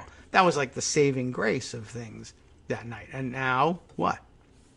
They seem to be throwing it out. Later, IDP Communications Director Mandy McClure told news organizations the crush of calls delayed the party's collection of results, but in no way affected the integrity of information gathered or the accuracy of data sets reported. Okay, then. But now on to strike two. Little transparency or logic as results were released. The morning of February 4th passed with no official results. Price and other party insiders never made clear why they weren't releasing supporter and delegate totals in small batches, as party workers and volunteers manually verified numbers from precincts. Around 4 p.m., the day after the caucuses, the IDP, and just in case you're not up on it, Iowa Democratic Party, the IDP released results for 62% of precincts. Those indicated that while more caucus goers had shown up for Bernie Sanders than for any other candidate, Pete Buttigieg had a small lead in terms of state delegate equivalents, the metric IDP wanted the media to emphasize in their caucus coverage. And you can understand why, right? I mean, if, after all, the Iowa caucuses are properly viewed as just the beginning stage of a statewide convention process, and what really is at stake here is who is going to go to the national convention pledged to whom, right? How many delegates will there be at the national convention from Iowa for each of the candidates? That's the true measure of who wins, but you don't know that yet, and you won't know that for months. So if you really only focus on that, which is what really matters, then Iowa doesn't go first, and you don't hear about what's going to happen from them until God knows when. May. I don't even have any idea. That's too complicated for reporters to follow. So instead they come up with the state delegate equivalents. Well, in all likelihood, by the time it gets to the state convention, which is from there you can pretty well extrapolate what's going to happen in terms of our sending delegates to the national convention. So here's what we want you to look at. But then, it's also, it's extraordinarily easy, especially if it helps your narrative, to point out what the raw vote, quote unquote, raw vote totals were, especially if they help your candidate, and especially if they highlight the absurdity of caucus math. They're going to do that, and nothing you can do to throw the media off of that trail if one of the candidates wants to point to it. And it's kind of legit. It might be the thing you want people to think about and say, this system sucks because of it. But primaries don't often always correct that all by themselves either. Anyway, neither Price nor McClure explained why the party wasn't regularly updating its results page as precinct checks continued. I guess that frustrated everybody. To me, it wasn't so unusual that they had 62% to report, because we get partial results all the time. It's what we live for on election night. But why was it stuck at 62 for so long, I guess, was the real big issue. Another full day passed before the next big set of numbers dropped, bringing reported results up to 95% of precincts. The timing fueled suspicions that the IDP was looking to generate a media narrative and bounce favoring Buttigieg. With 95% of precincts in, Sanders' raw vote lead increased and Buttigieg's delegate lead narrowed. News organizations widely reported that Buttigieg won more state delegate equivalents while Sanders carried the, quote, popular vote. In reality, only the Sanders lead in raw supporters could be confirmed. There weren't enough caucus goers in the outstanding precincts for Buttigieg to come out ahead on that metric. In contrast, no one could say with any certainty that the former South Bend mayor was ahead in the delegate count. For one thing, differing interpretations of how the party would allocate delegates to the satellite caucuses, an innovation for this cycle, could have added several state delegate equivalents to Sanders. More important, by February 5th, independent analysts had begun to publicize errors in how many delegates were assigned to the candidates in certain precincts. Some of those claims were grounded in misunderstandings about the mathematical formulas used to convert supporter numbers into county convention delegates, but many of them pointed to real problems. Iowa activist Jordan Hobfall created a spreadsheet featuring more than 30 precincts with errors, and it's linked to the spreadsheet. You can even take a look. Others contributing to that endeavor included Daniel, oh my goodness, I'm going to have to pronounce names. Daniel Nichanian, I'm guessing, Nichanian, editor of The Appeal Political Report, The Appeal Political Report, also linked herein, and a fact checker, Ethan Corey. Without a systematic review of all the precincts, however, it's impossible to say whether these mistakes collectively altered the statewide results. Correcting the errors on Hobfall's spreadsheet would net Sanders enough to overcome Buttigieg's lead in state delegate equivalents, as of this writing anyway, by looking like the numbers are pretty damn close here. 500, there's decimals here. 564.302 to 561.528. But that list, that spreadsheet, is not a comprehensive list. A New York Times review found that at least 10% of precincts appeared to have improperly allocated their delegates based on reported vote totals. Although, do we know about the coin flips? In some cases, precincts awarded more delegates than they had to give. How do you do that? In others, they awarded fewer. More than 24 precincts appeared to give delegates to candidates who did not qualify as viable under the caucus rules. You know, we put the rules out there. It's simple-ish. Just follow it.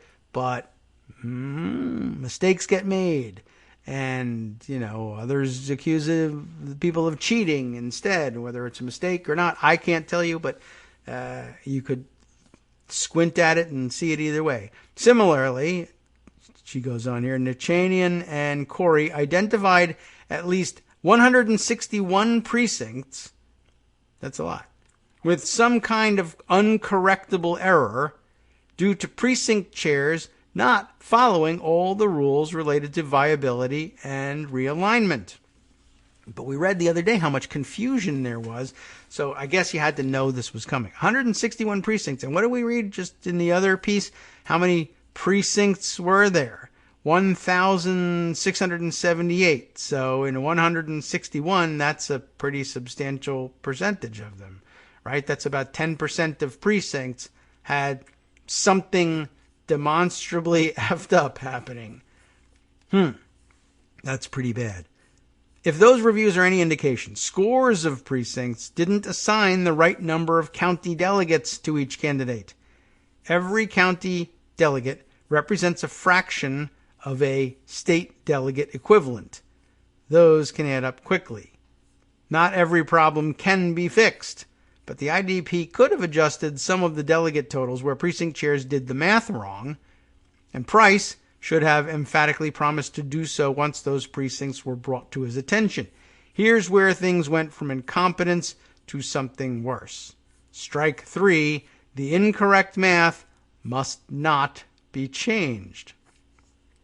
I gave state party leaders the benefit of the doubt last week because I was confident the precinct numbers would eventually be reported accurately.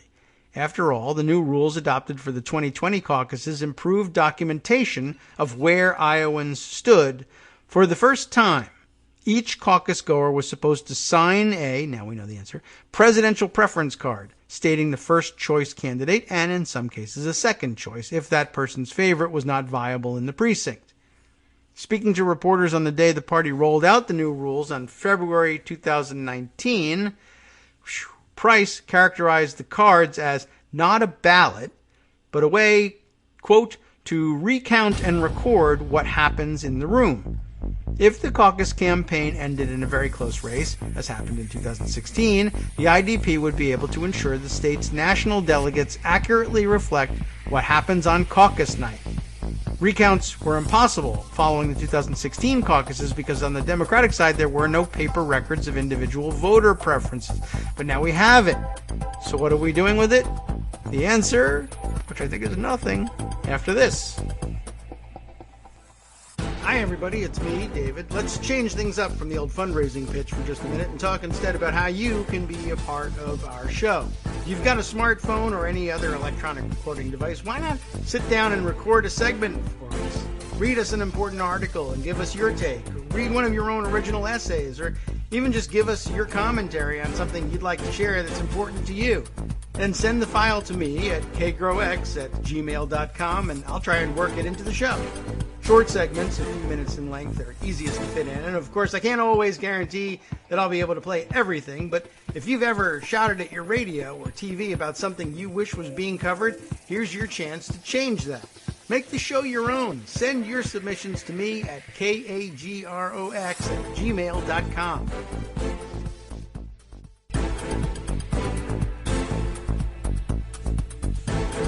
Welcome back now to the Kagro in the Morning Show here on Netroots Radio.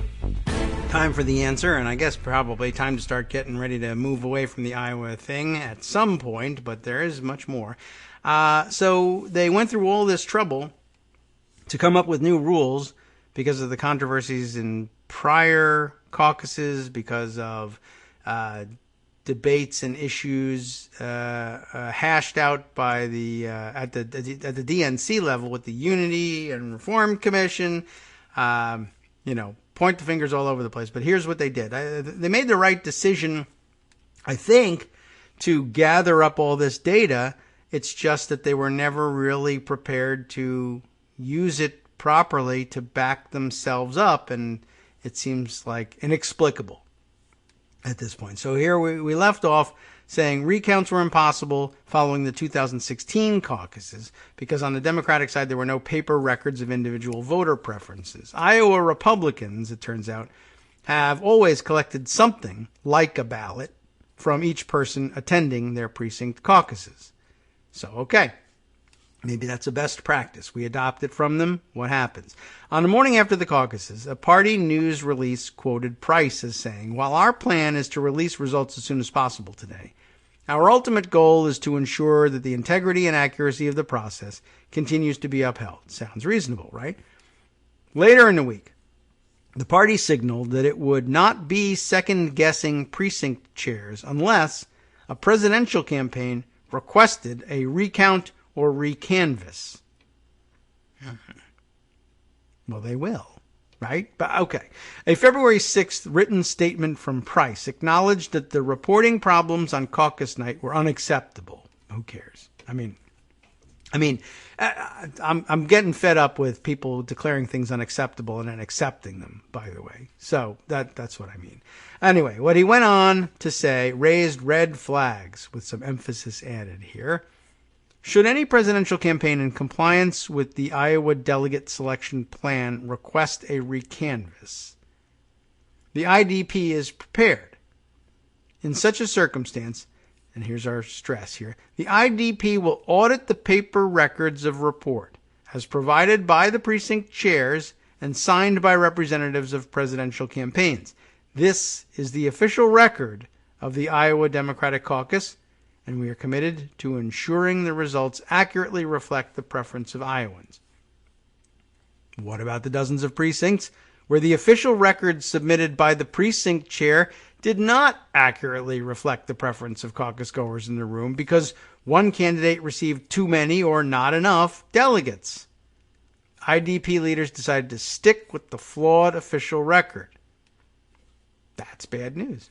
On February 7th, the party sent the presidential campaigns further information about how it would approach inaccuracies at the precinct level. IDP Executive Director Kevin Geiken, I'm guessing at the pronunciation, Geiken, shared that guidance with state central committee members. It read in part, and again, emphasis is added here, the Iowa Democratic Party continues to be fully committed to ensuring the accuracy of the caucus data that we report. And we want to make sure that the data reported matches the precinct records of result. As such, the IDP will accept documentary evidence from the presidential campaigns of inconsistencies between the data reported and the records of result for correction. Inconsistencies must show a discrepancy between the caucus math worksheet and the publicly reported results.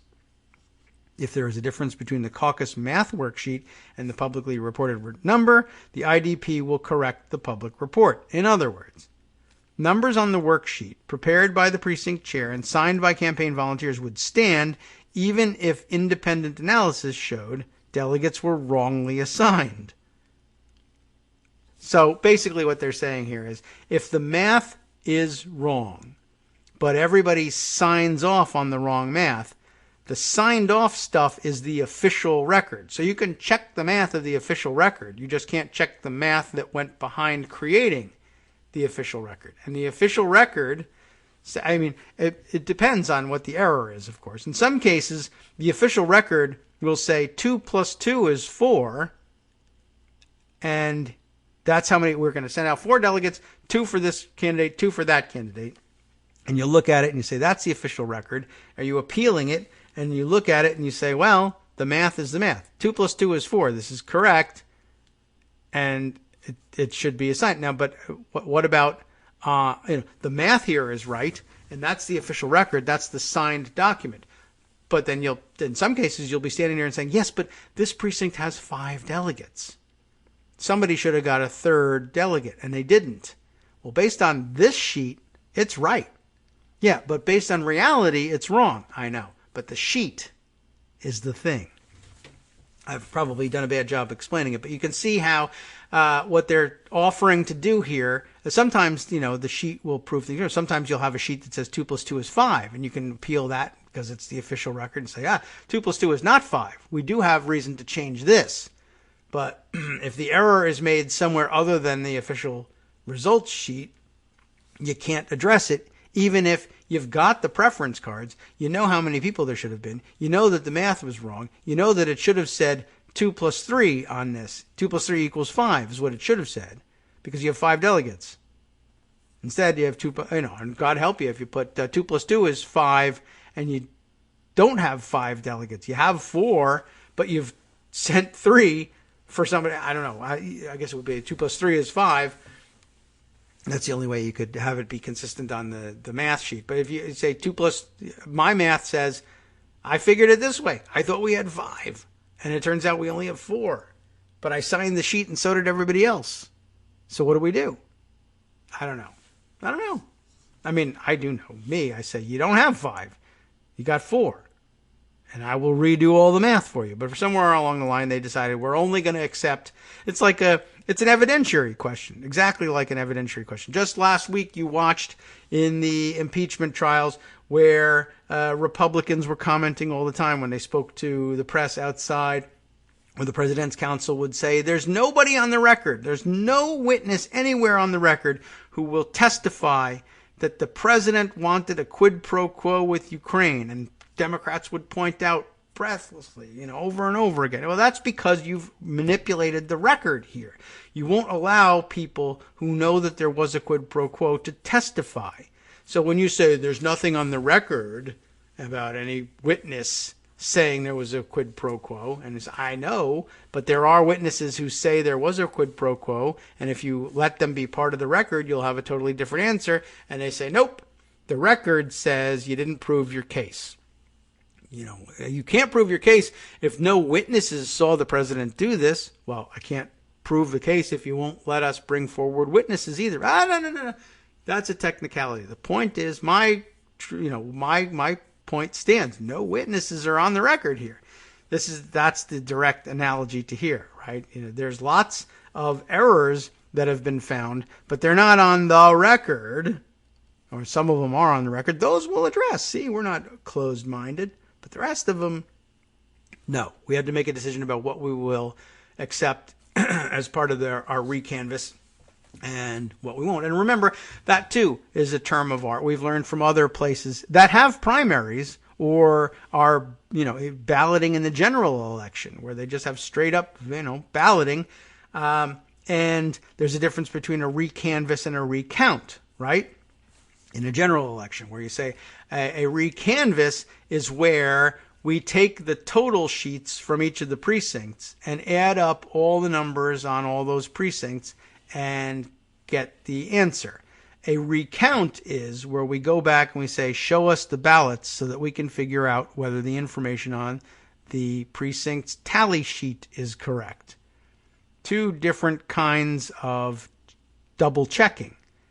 The recanvass, faster, easier, cheaper, and so therefore usually available to candidates at little or no cost. A recount, extremely painful, long, difficult, and expensive, and therefore usually only available to those who can prove extreme circumstances, can put up money, or can sue their way into it. Two different sorts of things, two different ways, well, not two different ways of checking the math, but two different sets of data to check.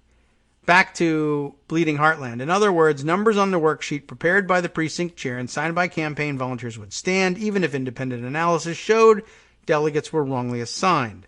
Why adopt, she asks, a detailed delegate selection plan spelling out the mathematical formulas if precinct chairs can do their own thing, either by honest mistake or intentionally? And that's the intentionally.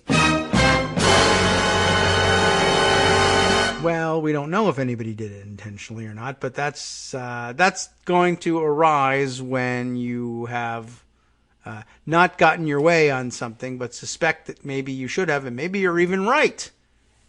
Look, the math is clearly wrong, and the math behind the tally sheet is wrong. You guys are only looking at the math on the tally sheet, and there must be a reason for that. And if you lose in your appeal, it's the sort of thing that makes you say, this must be intentional, as opposed to it was an honest mistake and a dumb decision in terms of what sort of review you would allow, but not necessarily. Or, hey, it could be. The reason I decided to allow this kind of review versus that kind of review is because I knew that it would favor my candidate. That would be intentional, but it's awfully difficult to be able to predict that accurately from the get-go, but maybe they're savants. Though if they were, I guess there wouldn't be so many mistakes. Now, why make a big deal out of introducing a paper trail if the party wasn't going to use the preference cards to verify results? Another good question, although the answer is probably time and expense, just like recount versus recanvass. A February 8th news release announced that the party was reviewing reports of 95 precincts, about 5% of the total. All right, that's not so bad. The top priority of the IDP continues to be ensuring the accuracy of reported data as the process moves forward towards completion. Price and McClure didn't respond to my inquiries that day about who would conduct the review and whether they would adjust delegate totals to compensate for mistakes made on caucus night. I got the disturbing answer from Trip Gabriel of the New York Times. He was the first to report on Twitter and later in the New York Times. On a follow-up email Price sent to State Central Committee members on February 8th, he quoted the party's lawyer, Des Moines attorney Shayla McCormally, who said, also some emphasis added here, the incorrect math on caucus math worksheets must not be changed to ensure the integrity of the process. Most importantly, the worksheet is the caucus chair and secretary's certification of the results as required by Iowa Code 43.4, sections 2 and 3. It is the legal voting record of the caucus, like a ballot. The seriousness of the record is made clear by the language at the bottom, stating that any misrepresentation of the information is a crime. Therefore, any changes or tampering with the sheet could result in a claim of election interference or misconduct. That's problematic, especially if the voter preference cards, let's say, no, Bernie should have, quote unquote, won this precinct. And instead, the sheet says Buttigieg won the district, quote unquote, won the district. You got a problem, which, Bernie says, look, the numbers should be the numbers. The preference cards tell the numbers.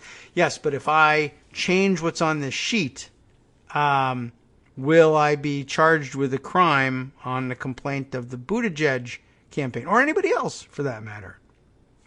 And maybe, but I don't know.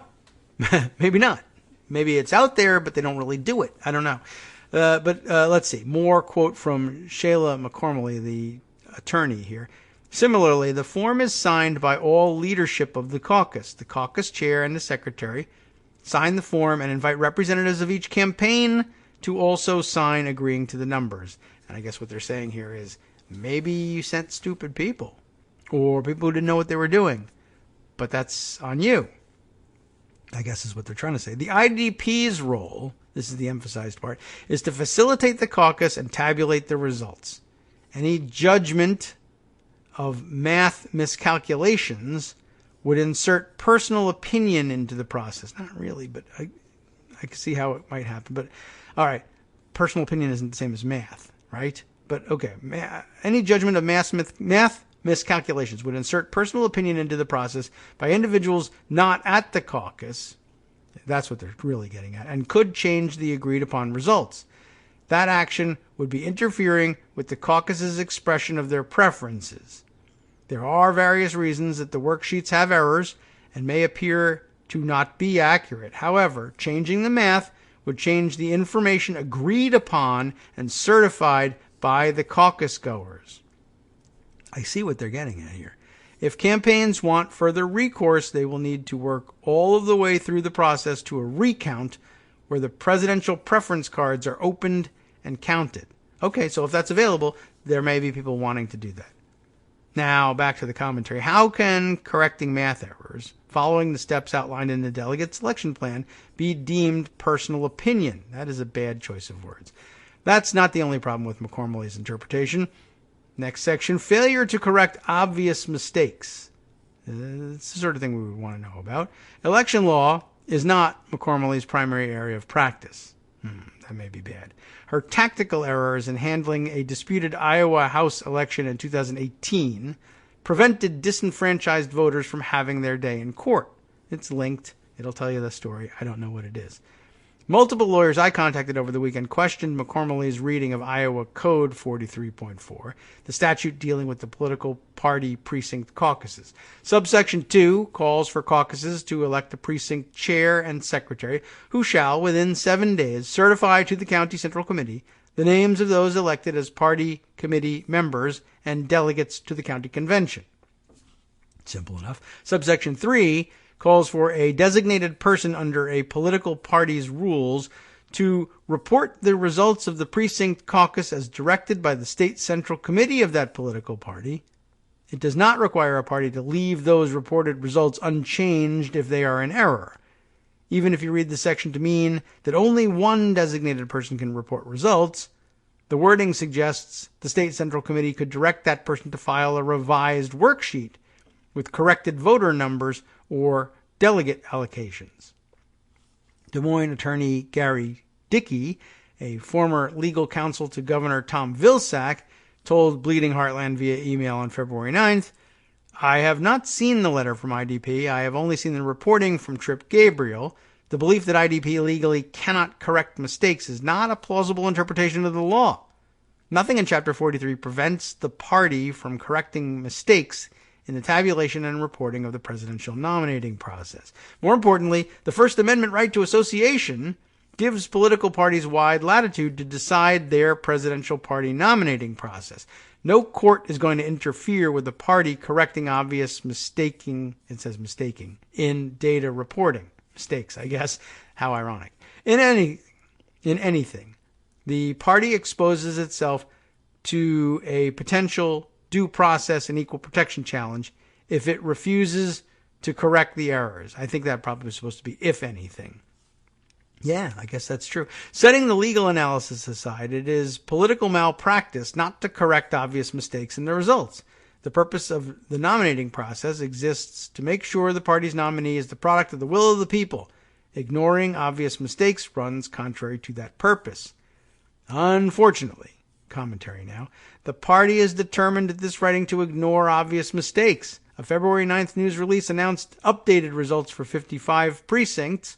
In keeping with its lack of transparency, the party did not provide a list or spreadsheet of those 55 precincts. The massive user-unfriendly table on the official results page doesn't show which numbers were altered. The statement explained, prior to reporting the totals, the IDP shared with each campaign the analysis of the submissions and any resulting corrections. Corrections were made when the reported precinct numbers were inconsistent with the precinct's official results, as signed by the precinct chair, secretary, and representatives of presidential campaigns. Sure enough, wrong delegate totals are still listed for most of the precincts flagged on Hobfall's spreadsheet. We can't tell whether the errors robbed Sanders of a victory on state delegate equivalents, but we can definitely say, in Nichanian's words, that the official results are unreliable and largely unverified.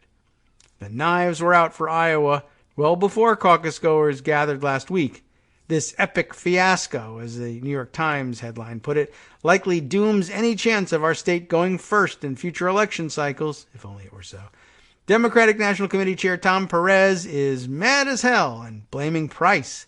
He told CNN's Jake Tapper on February 9th that Democrats will have a further conversation about whether or not state parties should be running elections. That's code for killing caucuses. It's okay with me, since county and state officials administer primary elections. In a sense, Iowans were lucky to have a third photo finish caucus in a row. Close races shine a light on every flaw in an election system. Even vote counting procedures managed by professionals often can't withstand the scrutiny that accompanies a close recount race. A recount close race is what it says here. But that's no excuse for not making the Iowa caucuses as accurate as they can be. The buck has to stop somewhere. Price should resign and his successor should hire outside counsel with more expertise in election law. Man, that is granular. But yeah, that's a great process explainer for just how badly things can go wrong. However, it is a 2-hour process explainer. Well, okay, Greg ate up one of the first hour. So anyway, it's a 1-hour explainer. Worth doing? I think so. But it does mean that we take our eye off the ball with respect to, like, our gigantic criminal president and what we should be doing about that. By the way, another thing forwarded here, Greg tweeted along a weird comment here from Lisa Lehrer. Who is Lisa Lehrer? Times, New York Times. Oh my goodness, I was over everything. Covering politics for the New York Times. Also CNN political analysis analyst. So like we said, everybody's got credits all over the place. She sends this comment. Come on, she says. And here's a quote from a New York Times piece. How the Iowa caucuses became an epic fiasco. We were just talking about that for the Democrats. The quoted piece here, Melissa Watson, the state party's chief financial officer, who was in charge of the boiler room, whatever, did not know how to operate a Google spreadsheet application used to input data, Democratic officials later acknowledged. The chief financial officer doesn't know how to use a spreadsheet. That does seem unlikely, to say the least. The New York Times piece is illustrated with photos of the various paper records that you would have to comb through in order to get this thing done right. But wow, okay. Yeah, that seems a little unusual on several levels. One, that a CFO wouldn't know how to use a spreadsheet. Two, that anybody in the world at this point who's been put in charge of this stuff is not able to use a spreadsheet. I don't really know. Now, Travis, irrelevant. Oh my God, I'm so. I can't believe I did that to you. Irreverent. Never irrelevant. My God, it's late and I'm losing track of things here. Our irreverent testimony friend on Twitter, and of course, one half of our irreverent duo podcast friends, said, most lawyers don't know how to use spreadsheets either. And that's probably true. It's just that CFOs, the F, you know what the F is for, right? Gil knows. Gil Aquino has been commenting here, by the way, as on the continuing bifurcation of our Twitter and podcast presence. Every time he says, I see you curse on Twitter, I'm reminded how farcical the rule is on the podcast. And it's not even a rule. It's just, I don't know, habit, I guess, more than anything else. So, F rules or habits, or both for that matter. Anyway, I don't know. I guess it's different when it's screamed in your ear versus typed. You can read it at any volume when I type it. Maybe that has something to do with it. It's just radio tradition, and this isn't radio. So I don't know what to tell you. Giant microphone, headphones, you follow the traditions. Why? Because I'm a sheep. I guess that's it.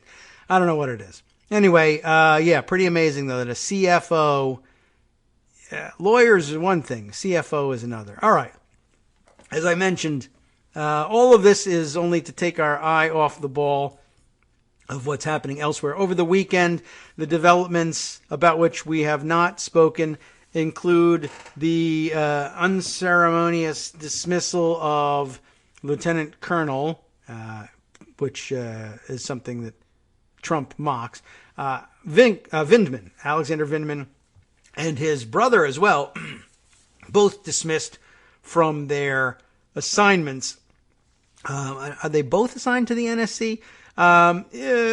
Technically speaking, Vindman isn't like fired from the armed forces. He's not discharged or anything. He's just reassigned from his assignment on loan to the National Security Council, which is a big deal to him. And it's basically more or less losing your job and essentially obvious retaliation against him. But Gordon Sondland also, by the way, fired as, from his fake job as ambassador to the European Union. It's a fake posting of sorts. The European Union is an actual international entity. I shouldn't say that. But the way the Trump administration regards the European Union and made the assignment has rendered it a fake posting. Well, anyway, he's out from that fake posting, which is amazing because he paid $1 million to get it.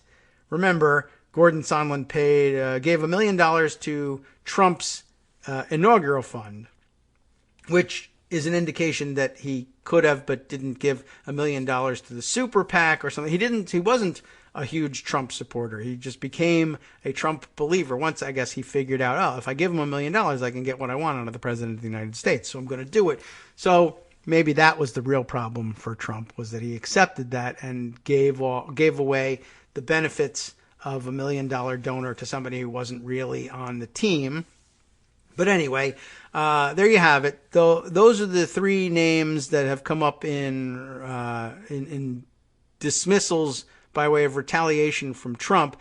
Republican senators, apparently, it was reported, put up something of a fuss, but only really about Sondland, because he's a millionaire, $1 million donor.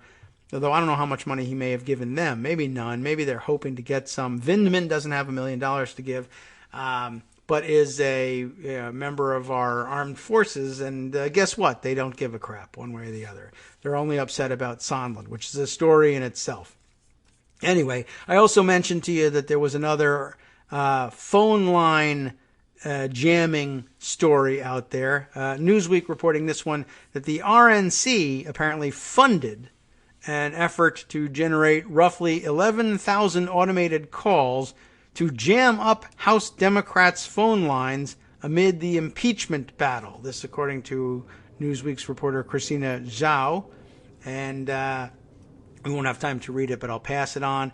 I'm not sure what they thought they were going to get out of that. And it depends, I suppose, at what point during the impeachment battle this started. But maybe, I guess, during the vote on the articles of impeachment, it would make a certain amount of sense to jam House Democrats' phone lines. either with fake calls in support of President Trump in the hopes of blocking out people calling to express support for it. Didn't seem to have worked very well, because after all, the president was impeached.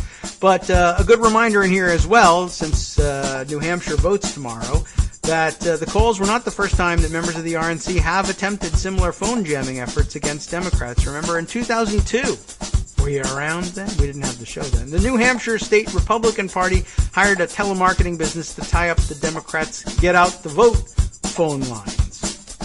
It's a familiar dirty trick among Republicans, of course. But just another part of the many reasons why we need to be rid of Donald Trump one way or another. We'll get back to business and more macro focus, I'm sure, tomorrow. Greg will be back with us Wednesday. Tomorrow we'll have a chance, I hope, to talk to Joan McCarter, so she'll get us back on track as well. Friday, we may be out Friday, maybe a good Valentine's gift to all of you. You can go off with your significant other rather than listening to the podcast, but we may try and record a new one just to keep you distracted, because we don't like you two getting too close, you know. Strict rules on dating. From Daily Kos Radio on netrootsradio.com. You have been listening to the Kagro in the Morning Show with David Waldman. Well, as it turns out, there's lots of things going on all around the country and all around the world, and we didn't pay any attention to them. We got stuck on Iowa, which is just what Trump wanted. But don't worry about it, because Justice Putnam has the West Coast Cookbook and Speakeasy coming up next to correct the problem. They're going to correct the math of my official record. How do you like that? Can't happen.